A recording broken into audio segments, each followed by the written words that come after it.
May your name be exalted, high above all gods. I mean, can there be something higher and more worthy and more, precious than that? That we can exalt our Father, the Creator of the universe, with our voices, with our lives. Really been touched by what Alba has read and what we has prayed this morning. And what we have sang, to His glory, to His honor. Doesn't matter what we're going through. He will always be with us. His love will always be with us. And therefore, we can endure everything. Talk is around birth pains and bread. I hope it has caught your attention. And that you might be a bit intrigued by it. Birth pains and bread. Last week, Johan spoke about the global mess we're in. I don't think we have to expand too much on it, because I think everybody knows the world is in a mess.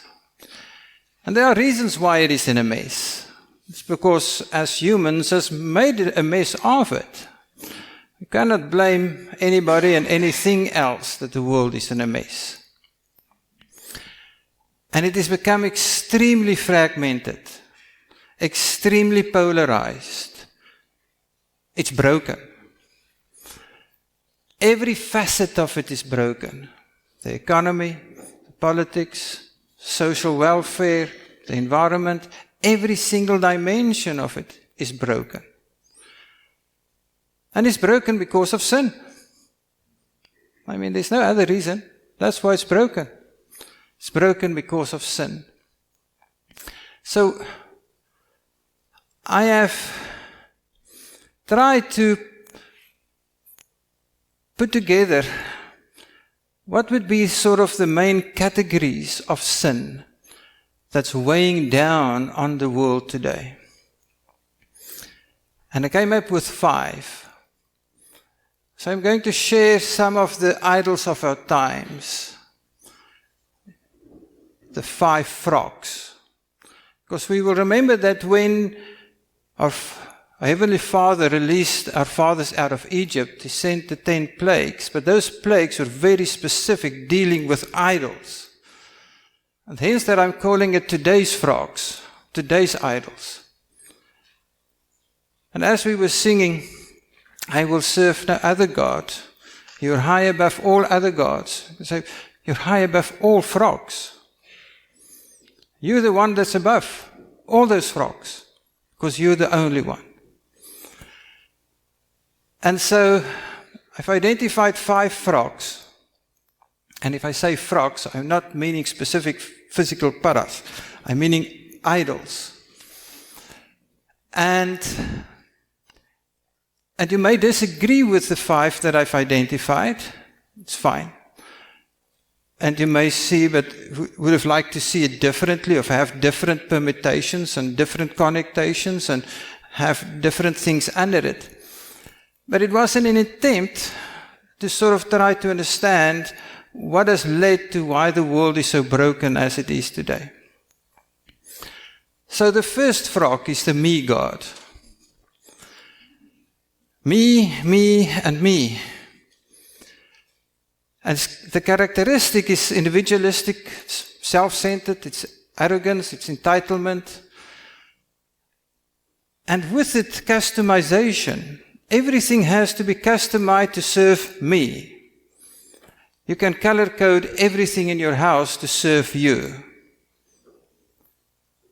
And the consequences thereof is a me culture with self-expression. Now we see it as positive, and there's whole branding around it as well. Let's develop it and use it to our benefit, to the development of the commerce. But it's actually serving a me God. Self-sufficiency. Ooh, that's a big one. You may have heard that word once or twice in your life. We need to be self-sufficient, serving the me God. We're not called to be self-sufficient. We're called to serve. There's a huge difference. Polarization and fragmentation. In an age of connectivity, the world has never been so connected through media, through internet, through Starlink. But the more it became connected, the more fragmented it became. Because as it became connected, it served the me God. And I can express myself and my will and my vision and my identity and how I feel more and more and more and stronger. And because I can express myself in any way I would like, you've got gender confusion like there's no tomorrow. Because it's about me. I can choose who I would like to be, and it's your responsibility to accept me. Who am I? Serving the me God. With the me God goes the pleasure God. Hedonism. Hedonism basically means pleasure now, and I serve pleasure, and pleasure is the highest goal and highest good of all. Pleasure. And with pleasure comes comfort and convenience. Convenience stores. Oh, how easy it has become to go and grab lunch at a convenience store. But with it comes greed. And then instant self-gratification. Johan spoke about that also last week. The consequences and how it is manifested and how it's been rolled out is through sport, entertainment, music, etc. Speaking into the senses. So the me God is about putting the me on the pedestal, and the pleasure God is speaking into my senses. Then with it, materialism and consumerism. How many things can you buy on the month's salary? And how much money can I borrow in order to satisfy my greed and my pleasures? And basically, it's life in a trance. It's life in a bubble. Whether it's physical substance abuse or then just mental substance abuse, it's life in a bubble. It's life for the pleasure. It's life on the senses. And you're using this pleasure God to justify the me God, to feed again the pleasure God. And so the two are building on each other. The me God is giving food for the pleasure God, and the pleasure God gives food for the me God, and the two sort of grows together. And it's been used as justification for one another. The science God. Ooh. Built on arrogance and pride and the power of the intellect and knowledge. What we can do with our brain. We don't need God. We've got a brain. And so the consequences are devastating. Nuclear, it's devastating. Artificial intelligence, it's devastating. Stem cell research and stem cell manipulation, it's devastating. We've heard that there are many people and says we must become a multiplanetary and multistellar species. We must go and live elsewhere and start again, start plan B, and we use our intellect to achieve that. And so there's boundaryless research. There's no frontiers in research anymore. Anything goes. 30 years ago when I started my career as an academic, the big thing around this research ethics was stem cell research. Yes or no? Once we've crossed that Rubicon, there's no more thresholds. Everything goes. Now this big thing, if you want to do research in the ethics, you have to apply for ethics clearance. It's about whether you get the pronouns right on your survey. Ridiculous. The environment God, which is Gaia worship. It's absolute manipulation on autopilot. And it is huge in agriculture and in the pharmaceutical industry. Genetically modified organisms. Degradation in the landscape, environmental landscape, at massive scale. Well, read Leviticus 26 and Deuteronomy 28, and you will see. It's basically a reflection. Collapse of the immune systems because of 50 years of chemical and biological warfare on human bodies. And then the use of the science god to destroy the environment, but then to justify the environment through the science work again. And the two work together. And lastly, the control god. We've seen this ugly one recently through a power hierarchy. The gods of the world and the masses. And through that, massive effects, consequences. Birth control, health control, mind control, disinformations, lies, deceptions, and manipulation we know is witchcraft. And then the absolute power through the corporate government military complex.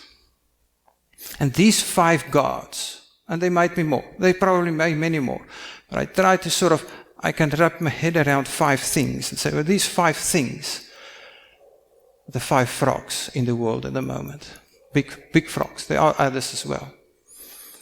But we read in 1 Samuel, for rebellion, the word is meri, from mara, which means bitter or bitterness, is as the sin of divination, which is kasam, the sin of spiritual and other forms of distribution by lot or manipulation, where diviners divide. The enemy, the adversary, every single moment of his existence, he's oozing bitterness. It's not that he thinks, okay, so how can I provide trouble for person A or person B today? And then switches around from one person to another. His whole being is oozing bitterness. His whole being is rebellion against the Father. And out of that rebellion, out of that oozing bitterness, he is spreading his disease. And his disease is this divination, which is basically, through the control god, providing avenues for the other 4 gods to blossom.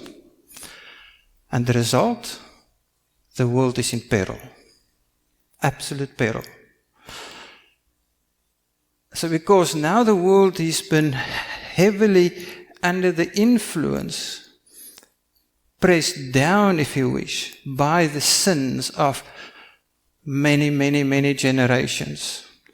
And as we see these sins, these gods, these frogs becoming stronger and stronger and stronger, pressing down heavier and heavier and heavier on the earth, on the world, we are seeing the world staring at its seams. And we might see those seams and we see it tearing apart. We say, the world is going mad, what's happening? It's the sin that's pressing down on it. But as it was, so it will be. The great shaking that is to come.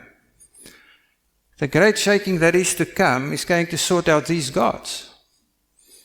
As it was when our father led our fathers out of Egypt and shook the entire Egypt and the entire world, dealing with the frogs of the time, the idols of the time, the one that's going to come, the shaking that's going to come, is going to deal with the frogs of the idols of the time, which would be these and others. So it becomes actually very simple. How do we prepare for the shaking that's to come? Might be in our generation, might be in our children, but it will be in some generation's time. The more we can deal with these gods, the better prepared we are. The more we can deal with these idols now, the more equipped we are for tomorrow. So, how prepared are we with respect to the me God, the science God, the control God, the environment God, the pleasure God? You may say, sorry, I'm sitting in my little corner in George, I'm not involved in this. Hello? You are affected by it, and you are responding to it. So you are affected by them, either directly or through your response. I'm going to say something which I thought about a lot. But you may think that, okay, so a shaking is going to come. I'm going to weather the storm by stockpiling. No, that's the me God that you've served. My stockpile will get me through the shaking. It's the me God. Sorry, your stockpile is not going to help. Because if our stockpiles can take us through the shaking, then our Father is not in global control, then you and I are. You gather what I'm saying? Does it mean that it's wrong? If it's for yourself, yes, it's the me God. If it's for the service of the body, for the kingdom. If the me God has been surrendered, if the control God has been surrendered, like I've got 2 tins of baked beans, I'll give it one to my friend. So I control. Sorry, it's a control God. Our Father is busy already shaking us and everybody else around these. I also call them the global fault lines. A fault line is where you've got tectonic plates around the earth, and where those plates merge or connect, there's movement, there's friction. And that's the places where you have earthquakes normally, where these tectonic plates are together. And those fault lines are where you have the biggest catastrophes. So these gods are those global fault lines. And He will, through these fault lines, show and identify who we really are. Or you may say, but we will not be here. There will be a rapture. It's the me God. It's the convenience God. We haven't been molded to be like our Father in His image. To be a bride, pure and clean towards Him. Where we truly exalt His glorious, wonderful, magnificent name. In holiness, in purity.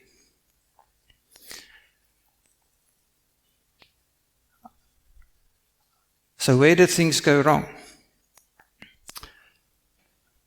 Let's start at the beginning. Genesis 1. And Elohim said, let us make man in our image, according to our likeness, to rule. And you know the rest. And the last part there, bear fruit and increase and fill the earth, subdue it and rule. About 6-7 months ago, we've spent quite a bit of time around this when we did the first couple of Torah portions. I'm just going to highlight 4 words. It's a lem, which is image. A shadow, a copy, reflecting the characteristics of somebody or someone. The characteristics of our Father. Exodus 34. That's how we've been made. The characteristics of our Father. The mood, the likeness. In the same pattern, like a son resembling the Father. But the word mood means death.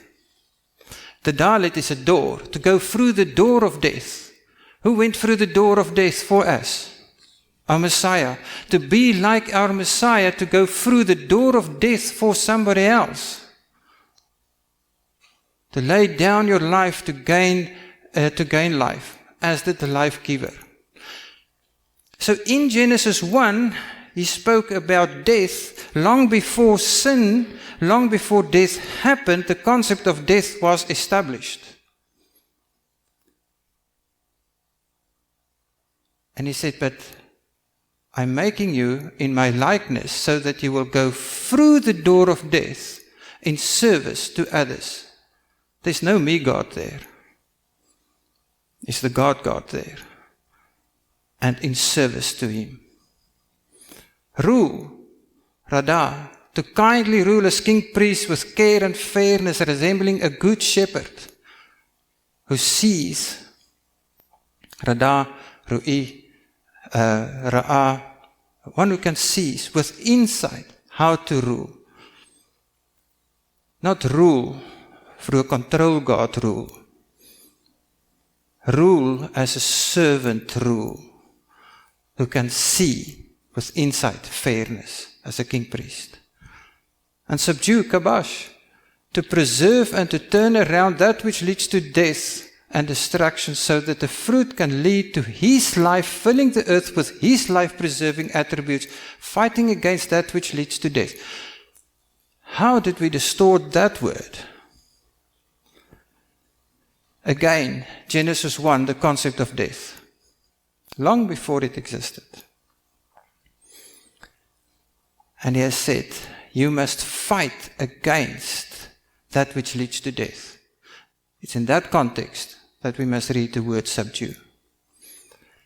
Unfortunately, that's not how it played out. It's like the elephant. If you see the tusk, you think it's a needle. If you see the ear, you think it's a fan. We only see partially. So to some, we're God's gift to the world. We have the duty to subdue and dominate the world. And we're only in here for the short haul anyhow. So who cares? To others, the earthly goods are there for our pleasure and our prosperity. And for others, God made the separation between the sacred and the secular. And we have to keep this divide between the sacred and the secular. To others, the earth is God. While the earth is the Father's, and we the stewards, the shepherds thereof, unto his glory, unto his name, and unto his fantastic name. Glorifying him, managing his property. It's not our property, it's his property. Our friend Paul has written a lot about this. And going to touch on Romans 5-8 and reflect back on what we have just said. Because he has written extensively about this. But we have to realize that Romans was one of the first books ever written, New Testament books. It's written long before the Gospels were written.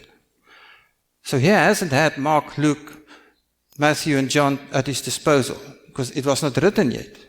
Only written about 20 years after he wrote the book of Romans. Also, we read in Acts 28, the last book of Acts, basically, when he was a prisoner in Rome, that people, and he was under house arrest, that people came to his house. And they would debate things, and they would actually debate the book of Romans. For 2,000 years we're debating the book of Romans. Even the people debated it with Paul himself. And then it says, some believed, some doubted, and some disagreed. Has anything changed? Some doubt, some believe, and some confused. But he wrote the book to all who are in Rome, beloved of Elohim, called, set apart ones. He wrote it to believers. And so when we read Romans, we have to realize that he's writing it to believers, to a faith community there. And also have to realize that Paul was probably one of the world's best Torah scholars who ever lived. Perhaps Moses was a bit better than him because he had sort of other sources than Paul, but he was probably the world's best scholar, Torah scholar. And we can only understand his works with a very strong Torah mindset, inclination, and reflect back. He hasn't had the Gospels. The book of Revelations was not written. He only had the Torah and the prophets as his reference material. So one thing one should not do when you read the works of Paul is to look at verses in isolation, because he's a phenomenal philosopher and he argues things this side, that side, this side. And if you only read one portion, you only might read one part of the argument and you don't see the total argument. And instead I'm going to look at quite a lot of sections out of the 4 chapters. Starting with Romans 5, verse 6. For when we were still weak, so when we were still in sin, and we have to acknowledge the fact that that's our starting point, that we are weak. Messiah in due time died for the wicked. He went through the door of death. Genesis 1. For the wicked, which is us. He went through that door of death. For one shall hardly die for a righteous one, though possibly for a good one, someone would even have the courage to die. He died because he loved the world. He died for everyone. He went through the door of death. But Elohim proves his own love for us, in that while we were still sinners, Messiah died for us. Much more than having now been declared right by his blood, we shall be saved from the wrath through him. For if, being enemies, that's which we were restored to favor, which we are now, with Elohim through the death of his Son who went through the demut, through the door of death. Much more, having been restored to favor, we shall be saved by his life. And not only this, but we also exalt in Elohim through our Master Yeshua Messiah, through whom we have now received the restoration to favor. And I think Chris also prayed about thanking our Father for the restoration that we may have enjoyed. So he says, we're weak in the flesh, we're wicked, we're enemies of Elohim. There's no place for a me God. Let's just be clear about the starting point. But Messiah's death, because of love, declared right by the blood of Messiah and restored to favor. He then continues and he says, for this reason, even as though one man's sin did enter into the world, which is Adam, and death through sin, because of what happened to Adam, and thus death spread to all men, because all sinned, for under the nomos, and I use the Greek word here, nomos, sin was in the world, but sin is not reckoned when there is no nomos. When there is no nomos, there is no sin. But death reigned from Adam until Moses, even over those who had not sinned, because to the likeness, the demut of the transgressions of Adam, who is a type of him who was to come. What is he saying? He is saying one man brought sin, Adam. Through sin came death. Death spread to the world. Sin only exists where there is a law. No law, no sin. No law, no sin, no death. But death existed from Adam to Moses. The law existed from before Adam. We've heard even the concepts of death in Genesis 1. The law existed from before Adam, since Adam and everybody after him died. The law has been documented by Moses. Moses is not the lawgiver. Don't kill the messenger. The Father is the lawgiver. He defines the word, and the word defines him.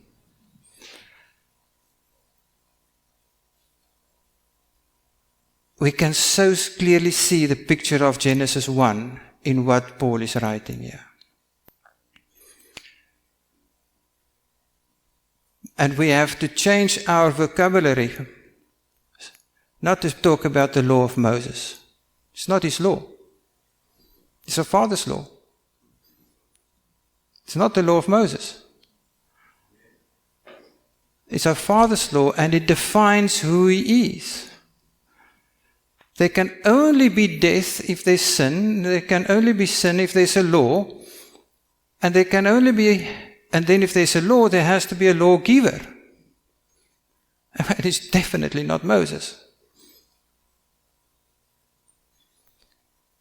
So when we take issue with the Torah of our father, we take issue with our father, not with Moses. And one probably don't want to do that. And then he continues. And the Torah, the Nomos, became in beside. Beside what? It already existed. But now these two streams, life and death, run side by side. The law existed before Adam, because it was with our Father from the beginning of time. But now that sin came into the world, these two run together, life and death. So that the trespass would increase. Why would the trespass increase? There are more people. More people, more sin, more trespasses. But where sin increased, favor increased still more. Why? With Yeshua, we turn back to our Father. We say, forgive us our sins. Thank you that you have gone through the door of death on our behalf. And we accept that. And favor increase.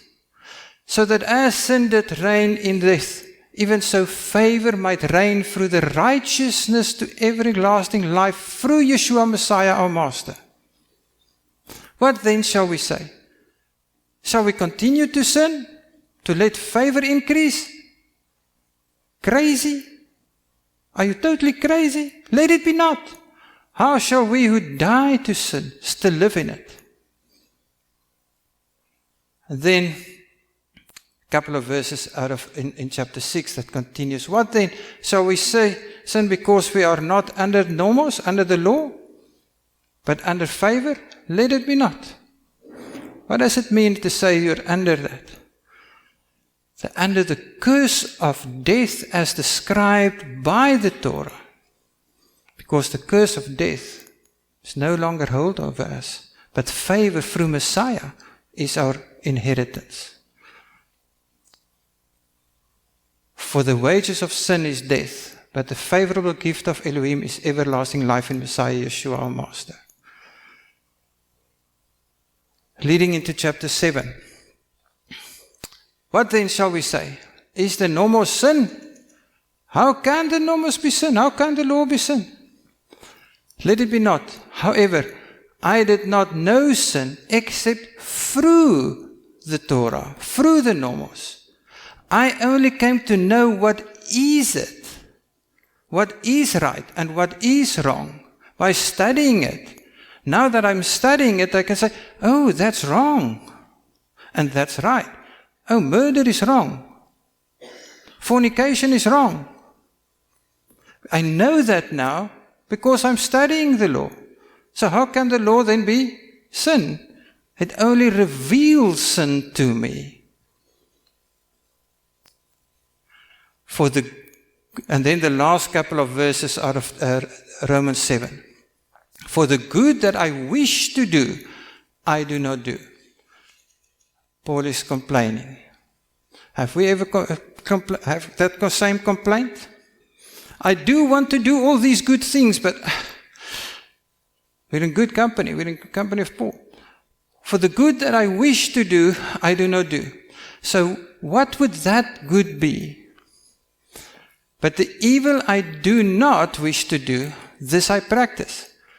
And if I do that which I do not wish, it is no longer I who work it, but the sin dwelling in me. I find therefore this law, this nomos, that when I wish to do the good, that the evil is present within me. For I delight in the nomos of Elohim, according to the inward man. Paul is saying, I love the Torah of our Father. But I see another law. There's a second law. In my members, battling against the Torah, battling against the nomos of my mind, and bringing me into captivity to the law of sin.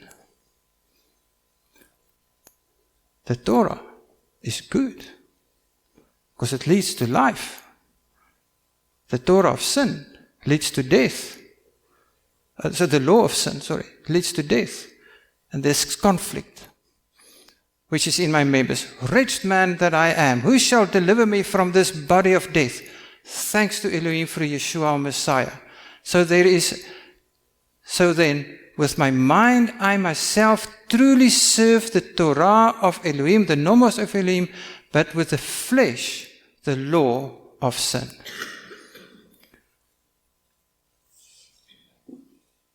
How clearer can one write that you are a great fan of our Father's law than that?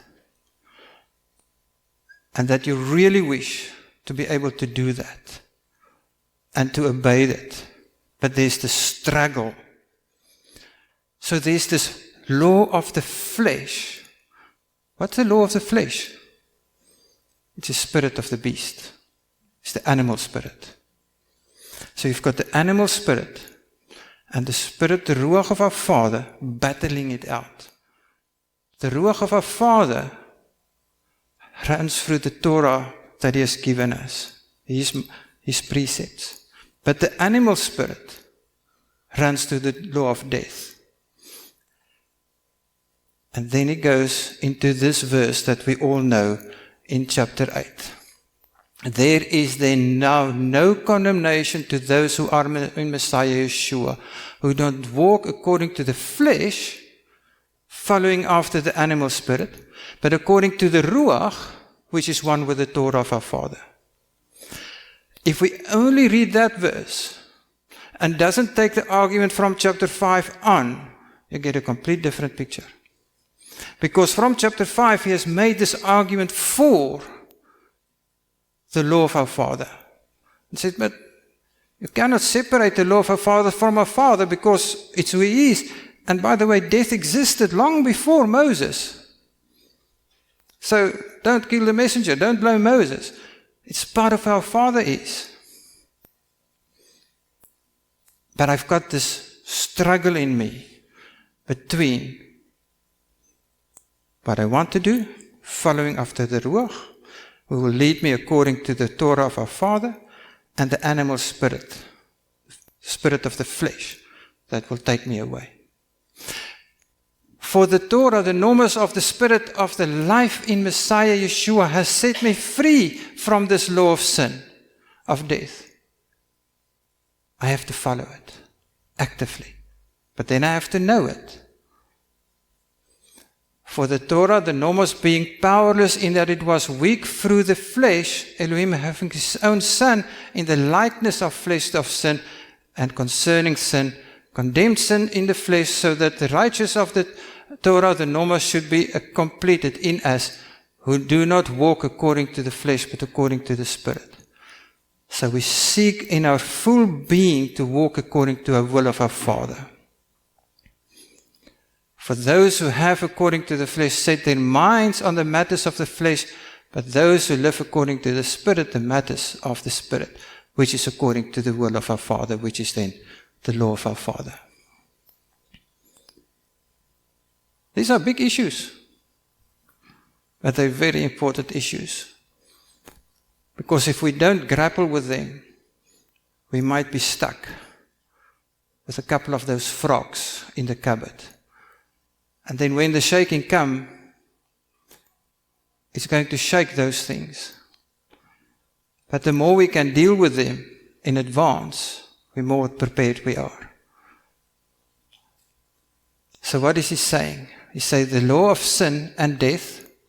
Well, this law of sin is death. That's contrasted with the law of the Spirit of life in Messiah. The law of the Spirit is life. And he contrasted those two.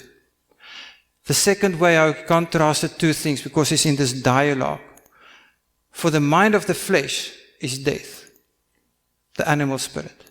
But the mind of the Spirit is life and peace. I've just taken the section that we've read and I've broken it into two to contrast the dialogue that he's having with himself. Because the mind of the flesh is enmity towards Elohim, for it does not subject itself to the normals, the law of Elohim, neither indeed is it able. And those who are in the flesh are unable to please Elohim.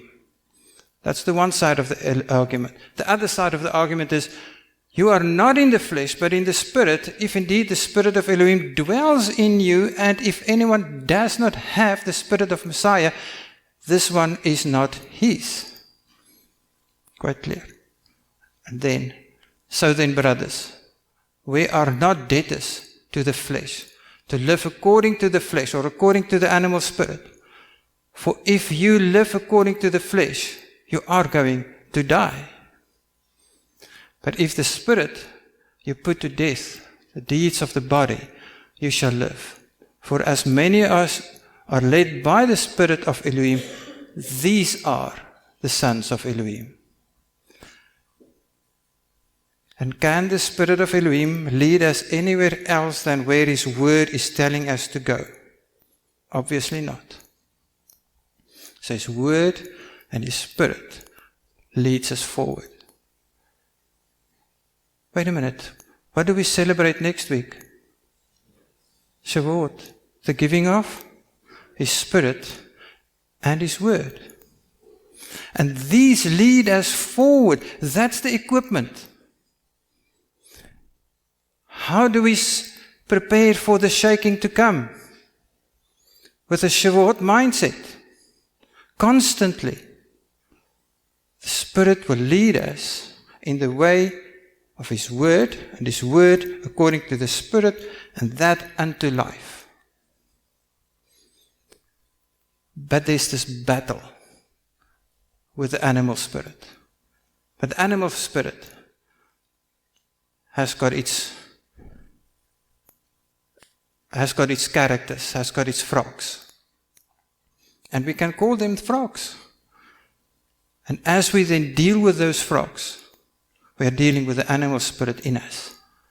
And we allow the Spirit of our Father to grow stronger and stronger in us. Continue in chapter 8. For I reckon that the sufferings of the present time are not worth comparing to the esteem, the kavod, the glory that is to be revealed in us. For the intense longing of the creation eagerly waits for the revealing of the sons of Elohim.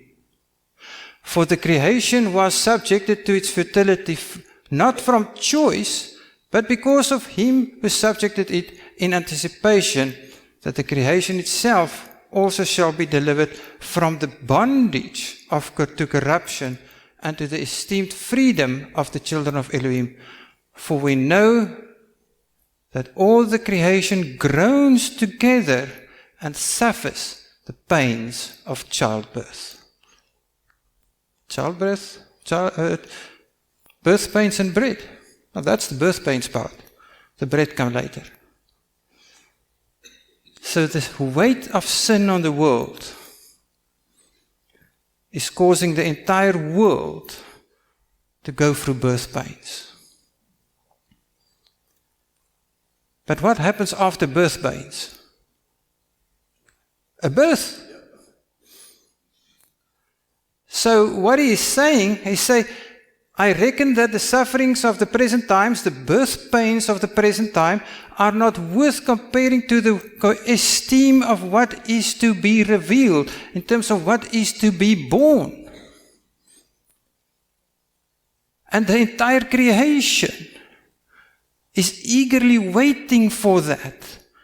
And it is waiting for the revelation, the revealing of the sons of Elohim, because once that happens, the entire creation will also be set free from the weight of the sin. So who would the sons of Elohim be? Those who follows His word, who lives according to Shavuot, this Ruach, and His word, the Torah. Those would be the sons of Elohim. Any sons of Elohim here? Hallelujah. The entire creation looks forward to the revealing of the sons of Elohim. Those who follows after what Shavuot stands for, because then there will also be release for the creation, because the creation is suppressed under the bondage of sin. But once the children of Elohim are being revealed and the sin will be dealt with, well, then the creation can start to breathe as well.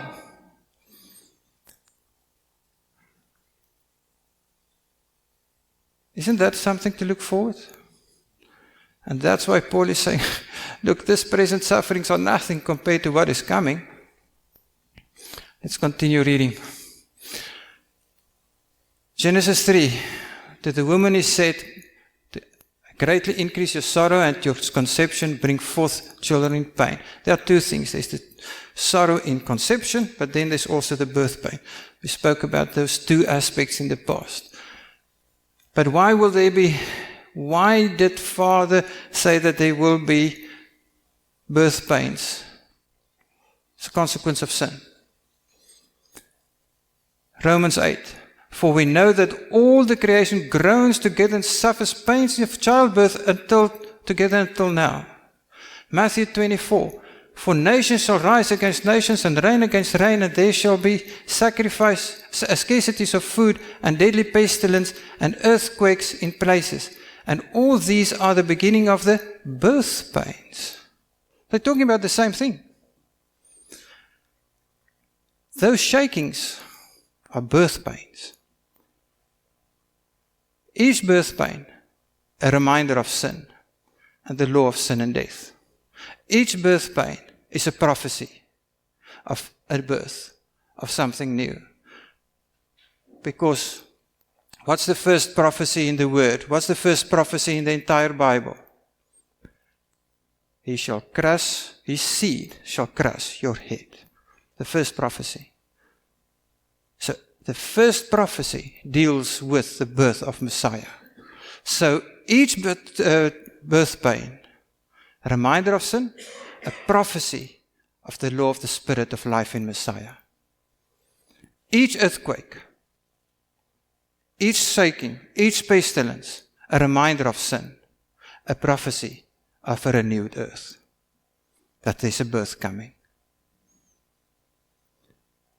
So how do we look at the global catastrophes now? They're birth pains of something to come. They've been prophesied that they will happen. So why should we be concerned that it's happening? It's been prophesied. The question is not that it is happening. The question is, how do we prepare for that? By dealing with the frogs in the room. The frogs that I've spoken about earlier. So how do we respond? Well, Paul is giving us the answer. Let's just continue reading. In chapter 8. For we know that all of creation groans together and suffers the pains of childbirth until now. Then he continues. And not only so, but even we ourselves who have the first fruits of the Spirit. Johan spoke about that like a few minutes ago, half an hour ago. The first fruits of the Spirit. We ourselves groan within ourselves, eagerly waiting for the adoption and the redemption of our body. It's very particular on what he is saying there. And that word for redemption is the Greek word lutron, which is the Hebrew padah, which is discussed in Exodus 13 and Exodus 21. It's about the bondservant. It's about being grafted in. It's becoming a family member of the house of our Father. And there's the whole procedure in Exodus 21 of a slave. If he wants to go after 6 years, he can go. But if he prefers to stay because of love, he then goes to the doorpost, thing through the ear, and he's permanently engraved into that family. That's what he's talking about. For in this expectation we are saved. For in this expectation we are saved. For which expectation? For that redemption of the body. For that redemption of the adoption. We are saved. So he separates the salvation of our souls. But he says there's something else. There is something else. Because we are saved, listen, remember he's writing to believers. But for this expectation we were saved. For that adoption and that redemption we have been saved. To become that engraved family member of our Father's kingdom. But expectation that is seen is not expectation, for when anyone sees, that is expected. And if we expect what we do not see, we eagerly wait for it with endurance. So what do we wait for? With expectation? We waited for it with endurance. That adoption, that redemption of the body. So the question is, when is that going to happen? Has that happened when we became believers? So he's writing to believers. He's saying, for this you have been saved, but you have this expectation. And in the same way, the Spirit does help in our weakness, for we do not know what we should pray with respect to this endurance, with respect to this patience, with respect to this expectation. We don't know how to pray. But it's in that context that the Spirit will help him, praying himself for us, our case for us, with groanings unutterable. I think that verse has been used in isolation many times. But it is in that context that it is standing, waiting for that adoption with that expectation into the family. Himself pleads our case for us with groanings unutterable. And he who searches the hearts knows that the minds of the Spirit is, because he makes intercession for the set apart ones according to Elohim. And we know that all matters. Which matters?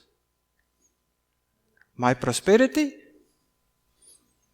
The kitchen curtains? In all matters work together for the good for those who love Elohim, to those who are called according to his purpose. It is this context of this adoption and the redemption of our body, for which we have to, there's an entire world that is going to go through birth pains as a result of the oppression of sin. For that, the Spirit will help us and pray for us and guide us. And through that matters, we know that everything will work out for the good. Through those birth pains, through those shakings, through the earthquakes, through the pestilence. All those matters will work together for the good, to the love, who love our Elohim, to those who are called according to his purpose. All matters, the matters pertaining to the adoption and redemption of the body, for those which we wait with endurance, and to which we were saved. So let's continue with Paul. What then shall we say to this? If Elohim is for us, who is against us? When will that tussle be? That big tussle, the for us against us. Truly he who did not spare his own son, but delivered him up on our behalf, on behalf of us all, how shall he not along with him freely give us all else? Who shall bring any charge against Elohim's chosen ones? When is that going to happen? It is Elohim who is declaring right.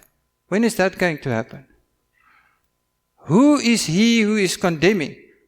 When is the accuser going to be at the pinnacle of his condemnation? It is Messiah who died and furthermore also raised up, who is also at the right hand of Elohim, who also makes intercession for us. Who shall separate us from the love of Messiah? Shall pressure, or distress, or persecution, or scarcity of food, or nakedness, or dangers, or the sword do that? He's talking about the greater Exodus. And the charges and the accuser accusing the beloved of a father. As it is written, for your sake we are killed all day long, and we are reckoned as sheep for slaughter. But in all things we are more than conquerors through him who loved us. That's the context of that verse. For I am persuaded that neither death nor life, nor messenger, nor principality, nor powers, neither the present, nor the future, nor height, nor depth, nor any other creature shall be able to separate us from the love of Elohim, which is in Messiah Yeshua our Master. Shakings are coming. Birth pains are there. It's already there. Read the news. It's at the beginning. It's due to get worse. But in all things, nothing will separate you from the love that there is in Messiah Yeshua. Shall pressure, or distress, or persecution, or scarcity of food, or nakedness, or danger, or the sword separate us? If we give the frogs in our lives food, we will start to doubt that. The more we deal with the frogs in our lives, the more we will trust the word and know how comforting this is. That neither the present, nor the future, nor the height, nor depth, nor any other creature shall be able to separate us from the love of Elohim, which is in Messiah Yeshua. And can we encourage each other with that? And not give glory to any frog, and how big those frogs might be. So will the tribulation separate us from the love of Messiah? No. Paul is quite clear about it. It will not separate us from the love of Messiah. The question is, do we believe that? For those in the post-Messiah wilderness, today's reading is about the wilderness, Bamidbar. For us, there is a greater exodus waiting, which will coincide with a period of great shaking. But you cannot be separated from His love. And I think Paul is really encouraging us greatly for this. But are these ideas new? Paul, the great Torah scholar? No, they're not new. There's this one verse that I would like us to stand still with, and then I'll conclude. And it is that one that says, and we know that all matters work together for the good to those who love Elohim, to those who are called according to His purpose. That word for call, kletos, is the Hebrew word kara, which means assemble with a loud voice and establish that which belongs together, and that with a purpose. Call together with a loud voice and establish that which belongs together. Have we been called together? Have we been established together? Not just us, the entire body of Messiah. The word vayikra that's the same root, to call. And He called. We've given the name Leviticus. But He called all the people. And the priests and everything else. Paul did not invent the idea to be called. He got it from the Torah. So, this week's Torah portion, Numbers 1, we read, and Jehovah spoke to Moshe in the wilderness of Sinai, in the tent of meeting, which is basically the door of expectation, saying, take a census. Take a census. It's a good time for the census, Hendrik. So we have to stand up and say, now's the time to be counted in the census. Take a census, and the word for census is nasa, to lift up. All of the congregation, which is the word edah, which is a feminine word, meaning a witness, a feminine witness. Lift up the feminine witness of the children of Israel by their classes, by their fathers, by the clans, their fathers' houses, according to the numbers of their names. And then list the 12 leaders of the 12 tribes. So what is he doing? Census, to lift up the names, the identity of the entire congregation, which is the bride. Lift up the identity of the bride. That's the first verses of Numbers 1. Lift up the identity of the bride and put them in place. So the female witness, the bride, is placed before the father according to their tribes. Numbers chapter 1. But then, just after that, it reads, these are the ones called for the leaders. With the word call, kara, to cry out loud. There are memes and icons running around, laughing out loud, crying out loud. It's not a new invention, it comes from here.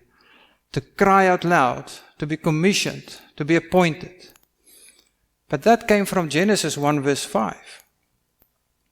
And Elohim called light day, and the darkness he called night. So with a loud voice, which we can still hear today, because when we woke up this morning, we saw the sun, we say it's day. Tonight we will say it's night. So what he called in Genesis 1 verse 5, we still hear today. So the question is, when he called Genesis 1 verse 5, when he called light day and darkness night, did he sit somewhere in a quiet place and say, okay, this is day and this is night? Or did he call it with a loud voice so that we can still hear it? With the same intensity that he called light day and darkness night, he called his people. It's the same word, same intensity. The same intensity with which he is calling light day that we can still hear today, he's calling his bride together. So when Paul says, for all who are called, he is saying there's one calling and it's loud. The question is not whether there's one calling, the question is, are we hearing? So what's our watchword of our faith? Shema, Yisrael, Adonai Eloheinu Adonai Echad.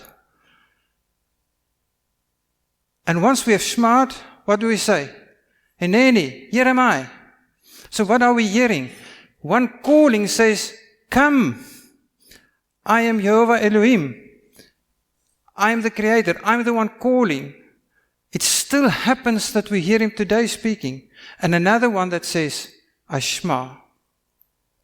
What are we reminded of? He is calling, she is hearing, and there's an engagement. And it's a wedding. So Paul is saying, and is calling, and is basically writing about that wedding. Of a bride hearing the call, coming together. Which is what happened here. Because the feminine witness, the congregation, the edah, was lifted up.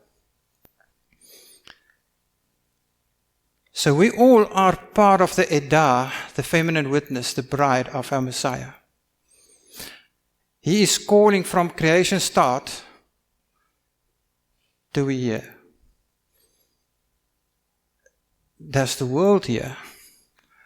Or do we only hear the frogs in the background? Then the second part of that verse says, according to his purpose. The word for purpose is the word panim, from where we get lechem hapanim, showbread. That's the purpose. The table of showbread is the bread of faces, plural, many. the bread of His presence, the bread of display, the regular bread, the continual bread. The purpose, called out loud to go and be showbread. But what does showbread do? Where does it get the idea from showbread from? How does showbread operate and function within the greater tabernacle? So there's this calling that is from ever time past, loud to His bride. The moment that they shema and they say, Henene, here am I, send me, it becomes showbread in the congregation. So Leviticus 24 is saying, and you shall take fine flour and bake 12 cakes, chalot. Which is the plural of challah, by the way. Challah, chalot. It's not challah, chalas. It's challah, chalot. That sounds funny. Challah, chalot. And it's leavened. With it, 2/10 of an ephah in each cake, in each challah. And you shall set them in two rows, 6 in a row, and on a clean table before Jehovah. And you shall put clear frankincense on each row. And it shall be a bread as a remembrance portion, an offering made by fire to our Father. So the fact that it's leavened means that our lives have been transformed by the Spirit, following this journey from Passover till now. It's been transformed by His Spirit. The old leaven has been taken out. And frankincense on top of it. Frankincense means white. The fragrance. So it's bitter when eaten. So it's not about consumption. It's not about serving the me God. It's about service in the congregation, in the edah of our Father, and then the fragrance that goes with it. It continues on every Shabbat. He is to arrange it being the showbread before our Father, continually from the children of Israel, an everlasting covenant. And it shall be for Aaron and his sons, and they shall eat it in the set apart place, because it is the most set apart to him from the offering of our Father made by fire and everlasting law. So that showbread remains fresh throughout the week. Fresh. And then on Shabbat, it is changed. So, what does that mean? The transformed bread, the face-to-face bread, the lechem hapanim, is standing right in front of the menorah, the Ruach. We've just read about the Ruach. Paul has written chapters on the Ruach and how the Ruach should infiltrate us and how it should enrich us. The showbread is done right in front of the menorah, in the light, and is replaced and eaten by the priest each Shabbat. So what happens at Shabbat? We are refreshed and we are equipped.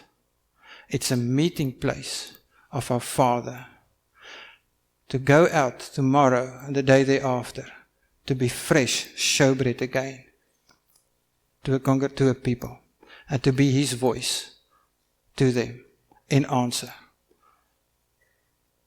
So, next week is Shavuot, and there will be 2 loaves of chalot being waved, which speaks into this matter as well. So, in conclusion, Paul never argued against the authority of our Father or His law. The Torah is not the law of Moses. It's our Father's law. Death existed long before Moses because sin existed. Death was actually even mentioned in Genesis 1. Our battle is against the law of the beast spirit. And it's got these different manifestations. And I spoke about the 5 frogs. You might have different ideas of what the gods and the idols of our time might be. And that's fine. We are saved, and that for hope and an expectation, so that we can persevere and endure for the adoption and final ransom to be part of His household going forward. Before such a final and grand adoption, there will be tribulation, which is birth pains. But nothing can separate us from the love of our Messiah. Those whom He called must be committed, fresh, showbread, and He will take care of us. Because what did the high priest do every Shabbat? He changed it. He tended to it. He ministered to that. Remember, there are 12 showbreads, 12 cakes, each tribe being one. Somewhere, there's one of those cakes that represents me and you. I don't know which one, but one of them grafted in, representing us. Standing before the menorah in the light of our Father, so that we can operate His goodness in the light of the candlestick, the light of the menorah and His word. May Father help us through the birth pains that we are seeing everywhere, and that we may experience ourselves, and that hasn't got an effect on us. Reflect on it, deal with the issues, and be showbread. And give people love and kindness. And may we do that also while we enjoy tea together and fellowship, ministering to each other. Let's pray. Thank you, our Father, that you have said through your servant Paul that nothing can separate us from the love of Messiah. No pestilence, no disease, no earthquake, no famine, nothing can separate us from the love that's there in Messiah Yeshua. Thank you for that comfort. But may we not use that comfort to go into a comfort zone and rest. May also in this week leading up to Shavuot that you will teach us, show us the idols in our lives, so that we can turn around from it, so that we can leave them behind. Because we know that you've given us the law to show us the sin and what it is, but that we can leave it behind. And help us to grow into the showbread that you have called us to be, fulfilling your purpose.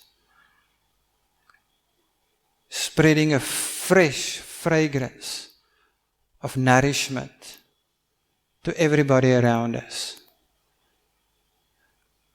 Where we could be your vessels, where we could be your agents, your ambassadors, the world which is broken, so that it can be healed. Therefore, we thank you for Paul again, that has said, may the children of Elohim be revealed. Because once and through them being revealed, there will be restoration. Help us to be that vehicles of restoration in this week to come, where we can give bread to a neighbor, to a friend, to a family member, to a person in need, to a world that is broken. And that we can know that we do not have to fear, because we are been held by you tightly in your hands. For that, we can just say, Baruch Hashem, thank you, our Father. Amen.